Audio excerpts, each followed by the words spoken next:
নমস্কাৰ বন্ধুসকল মই আজি দিব বিচাৰিছোঁ ব্যাকৰণৰ জতুৱা ঠাঁচ ইতিমধ্যে মই ব্যাকৰণৰ ওপৰত যিকেইটা ভিডিঅ' দিলোঁ কাৰক বচন লিংগ আপোনালোকে নিশ্চয় বুজি পাইছে বুলি ভাবিছোঁ আচলতে অৰ্থটো বুজি পালেই তাৰমানে ব্যাকৰণখিনি আপোনালোকে এপ্লাই কৰিব পাৰিব এতিয়া লিংগ কি বা বচন কি কাৰক কি তাৰ মিনিংটো যদি আপোনালোকে খুব সুন্দৰকৈ বুজি পায় তেতিয়াহ'লে আপোনালোকে খুব ধুনীয়াকৈ অসমীয়া ব্যাকৰণখিনি কৰিব পাৰিব মানে এপ্লাই কৰিব পাৰিব অসমীয়া ভাষাৰ ইয়াৰ ব্যৱহাৰটো আপোনালোকে খুব ভালকৈ বুজি পাই যাব আৰু শংকৰদেৱ মাধৱদেৱৰ বিষয়ে মোক কোনোৱে দিবলৈ কৈছে মই দি দিম গল্পকাৰ দুজনৰ বিষয়ে থাকি গৈছে দি দিম তাৰপিছত নিৰ্মল প্ৰভা বৰদলৈৰ বিষয়ে কোনোবাই PDF খুজিছিলে মই ভাবিছোঁ মানে কি গোটেই কোৰ্চটো শেষ হোৱাৰ পাছত মই এটা সম্পূৰ্ণ PDF দিম বুলি ভাবিছোঁ আৰু বাকী যিকেইটা PDF দিয়া হৈছে সেইকেইটা আপোনালোকে ভালকৈ চাই থাকক আৰু গোটেই কোৰ্চটো শেষ হোৱাৰ পাছত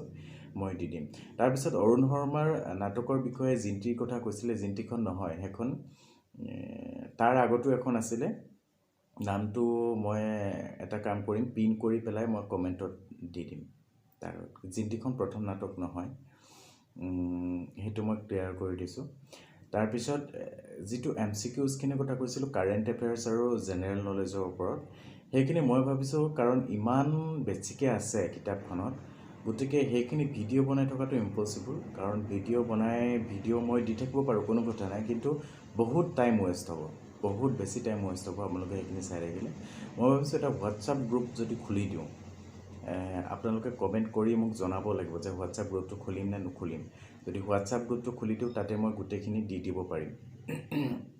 তাতে হয়তো পিকচাৰ কৰি পেলাই PDF কৰিব তেনেকৈ পাৰে নে নোৱাৰি মই নাজানো মোবাইলত মোৰ সেইটো অপশ্যন আছে নে নাই এতিয়ালৈকে গম নাপাওঁ তেনেকৈ যদি হোৱাটছআপত দিলেও হয় তেতিয়াহ'লে আপোনালোকে কমেণ্ট কৰি জনাই দিব মই তেতিয়া গ্ৰুপ এটা খুলি দিম তাৰমানে এটা নাম্বাৰত মই খুলি দিম কমেণ্ট কৰি জনোৱাৰ পাছতে কিন্তু মই হোৱাটছআপটো ক্ৰিয়েট কৰিম আপোনালোকে জনাব কমেণ্ট কৰি মই হোৱাটছআপ খুলিম নে নুখুলিম তেতিয়া মই তাতে দি দিম সেইখিনি বস্তু আৰু অৱশ্যে হোৱাটছআপ গ্ৰুপ এটা হ'লে ভাল হয় কিছুমান কথা ডিছকাছ কৰি থাকিবলৈ আপোনালোকে ফটকৈ কিবা এটা যদি মানে মনলৈ নাহে তো মোক সুধিলে মই যদি দিব পৰা অৱস্থাত থাকোঁ দি দিব পাৰিম কোনো কথা নাই তো ঠিক আছে মই আজি আলোচনা কৰোঁ জতুৱা ঠাঁচ এতিয়া জতুৱা ঠাঁচ বুলি কওঁতে আপোনালোকে জতুৱা ঠাঁচনো কি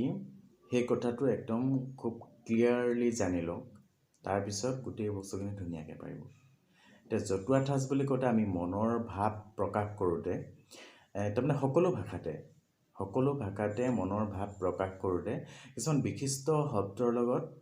মানে এনে কিছুমান বিশেষ শব্দ বা ধাতু প্ৰচলিত হয় বা প্ৰচলিত অৰ্থতকৈ পৃথক আন কোনো বিশেষ অৰ্থত ব্যৱহাৰ কৰা হয় তাৰমানে সেই বিশেষ শব্দ বা ধাতুৰ যিখিনি প্ৰচলিত সেই প্ৰচলিতৰ যি অৰ্থ সেই অৰ্থতকৈও পৃথক আন কোনো বিশেষ অৰ্থত ব্যৱহাৰ কৰা হয় তাৰমানে সেইটো মানে এক্সেপশ্যনেল মানে কি মনৰ ভাৱ প্ৰকাশ কৰোঁতে সকলো ভাষাতে অকল অসমীয়া বুলিয়ে নহয় সকলো ভাষাতে কিছুমান বিশিষ্ট শব্দৰ লগত কিছুমান বিশেষ শব্দ বা ধাতু প্ৰচলিত হয়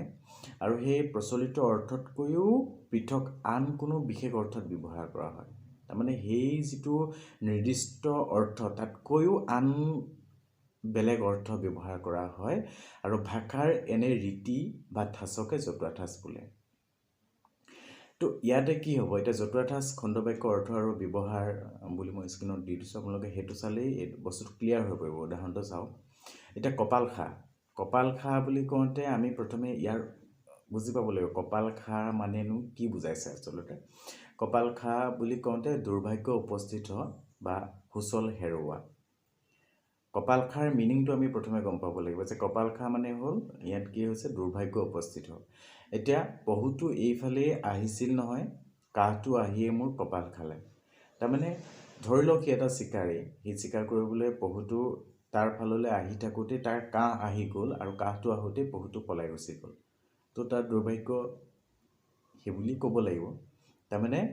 সুচল হেৰুৱাই পেলালে বা গুচি গ'ল এনেকুৱা ধৰণৰ কথা এতিয়া কপাল ধু মানে কি আমি প্ৰথমে বুজি পাব লাগিব যে কপাল ধু হ'ল আশাৰ কপাল ধু আশা এৰি দিয়াৰ অৰ্থ ঘৰতে এইদৰে বহি থাকিলে চাকৰিৰ বাবে কপাল ধোৱাহে ভাল তাৰমানে আমি ঘৰতে যদি বহি থাকোঁ, ঘৰতে বহি থাকিলেতো আমাক কোনোৱে চাকৰি নিদিয়ে, তো কপাল ধোৱাহে ভাল, মানে আশা এৰি দিয়াই ভাল, সেইটো কথা। কপাল ফুল বুলি কওঁতে সৌভাগ্য উপস্থিত, কপাল ফুলিল মানে সেইটো আমি বুজি পাইছোঁ অৰ্থটো। তেতিয়াহ'লে আমি ইয়াত যদি এটা বাক্য ৰচনা কৰোঁ যে মন্ত্ৰীৰ প্ৰশংসা পাইছোঁ যেতিয়া তোৰ কপাল ফুলিল দে, চাকৰি হ'বই। মন্ত্ৰীয়ে যিহেতু তোক প্ৰশংসা কৰিছে তেতিয়াহ'লে তোক চাকৰিটো দিবই, তোৰ কপাল ফুলিল। আৰু এটা উদাহৰণ কাণ কৰ আমি বুজি পাব লাগিব যে কাণ কৰ মানে মনোযোগ দে। মই কিবা এটা কথা কৈছোঁ, মোৰ কথাখিনি মনোযোগ দে। মই ভিডিঅ' বনাই আছোঁ, মোৰ ভিডিঅ'খিনিত আপোনালোকে খুব সুন্দৰকৈ কাণ কৰক বা মনোযোগ দিয়ক, নিশ্চয় আপোনালোকে উপকৃত হ'ব। বোপাই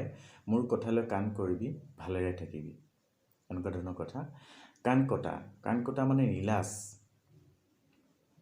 আমি অৰ্থটো বুজি পাব লাগিব, তেতিয়া আমি কৰিব পাৰিম। হেৰৌ কাণ কটা, চৰ খায়ো তোৰ লাজ নহ'লনে, লাজ নাইকিয়া। গতিকে এই মানে যিবোৰ খণ্ডবাক্য আছে, এই বস্তুখিনি ইয়াৰ মই যে ক'লোঁ যে বিশেষ অৰ্থত ব্যৱহাৰ কৰা, তাৰমানে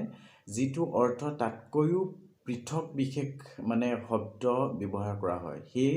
পৃথক শব্দটোৱে হ'ল এই কপাল ধো, কপাল ফুল, কপাল খা, কাণ কৰ, এনেকুৱা ধৰণৰবোৰ। সেই বিশেষ বস্তুটোৱেই সেইটো, আৰু এইবোৰেই জতুৱা ঠাঁচ।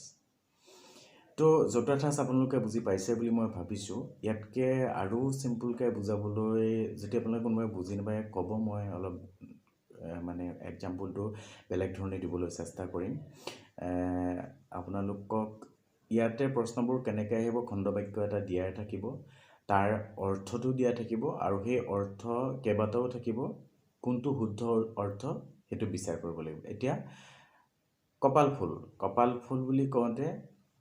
কপাল ফুলিল বা সৌভাগ্য উপস্থিত অপশ্যন থাকিল সেয়া, লগতে আৰু কেইটামান অপশ্যন দি দিলে। এতিয়া শুদ্ধ উত্তৰটো কি হ'ল, কপাল উপস্থিত বা কপাল ফুলিল। তো আপোনালোকে সেইটো চিলেক্ট কৰিব লাগিব, তেনেকৈ ধৰণে হ'ব পাৰে। ইয়াৰে আৰু অলপ এনেকুৱা ধৰণৰ খুব মানে খণ্ডবাক্য আছে, ৰচনা বিচিত্ৰা কিতাপখনত আছে। আপোনালোকে যদি হোৱাটছআপ গ্ৰুপটো খোলা হয়, মই তাত গোটেইখিনি দি দিম, গোটেইখিনি অৰ্থখিনি আপোনালোকে জানি ল'ব, তেতিয়া সুবিধা হ'ব। আৰু কমেণ্ট কৰি জনাব যে মই গ্ৰুপটো মানে হোৱাটছআপ ক্ৰিয়েট কৰিম নে নকৰিম, হোৱাটছআপ গ্ৰুপটো খুলিম নে নুখুলিম জনাই দিব, তেতিয়া সুবিধা হ'ব। আৰু ইয়াকে ক'লোঁ, বাকীখিনি মই সোনকালে দিবলৈ চেষ্টা কৰিম। 9 তাৰিখৰ পিছত মই PDF-টো উইদিন 2 days 9, 10, 11ৰ ভিতৰত মই দি দিবলৈ চেষ্টা কৰিম সম্পূৰ্ণ কোৰ্চটোৰ PDF। আৰু বাকী কিছুমান মানে যদি থাকি গৈছে বা আপোনালোকৰ কিবা কনফিউজন আছে, মোক কমেণ্ট কৰি জনাব, যাতে সেইখিনি মই ডিছকাছ কৰি দিব পাৰোঁ।